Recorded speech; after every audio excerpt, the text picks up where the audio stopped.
বন্ধুরা, আজকে আমার বাড়িতে আমার মেয়ের আবদারে আমার বউ খুবই একটা সুন্দর ডিশ বানাচ্ছে। সেটা হচ্ছে পটলের দোরমা।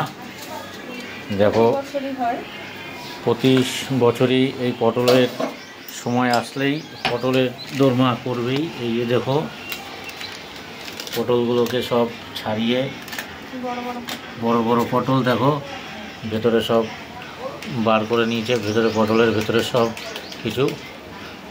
এই যে দেখো বন্ধুরা,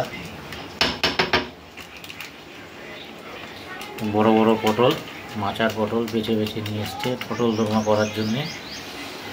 তার জন্য কি কি লাগছে এই যে দেখো, এইটা হচ্ছে যে পটল দোরমার ভিতরে যে পুরটা ঢোকাবে দেবে, সেটা এর ভিতরে আছে। কিমা আছে, চিকেন কিমা আছে।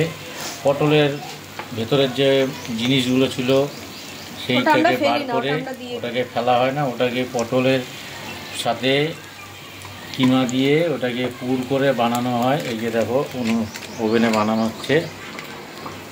এই যে সানরাইজ,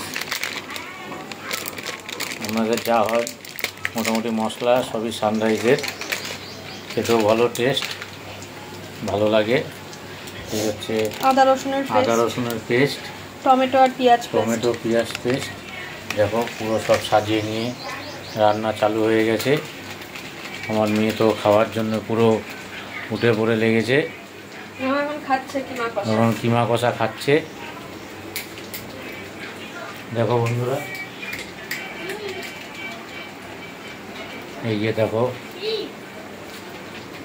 কিমা কষা মোটামুটি হয়ে গেছে। এরপরে এটা রেডি হবে, রেডি হওয়ার পরে এটা পটলের ভেতরে দেবে।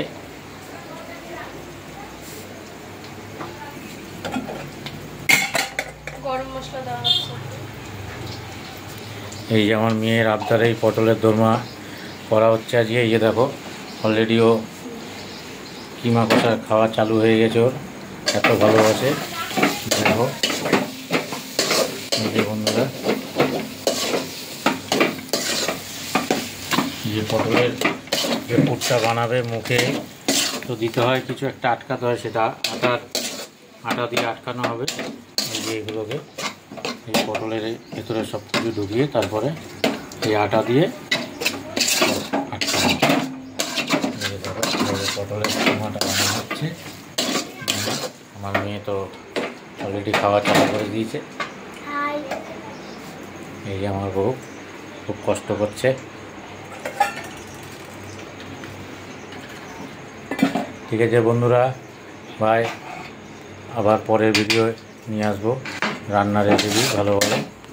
ধন্যবাদ সবাইকে, শুভ দুপুর। এই যে এটা রেডি হয়ে গেছে।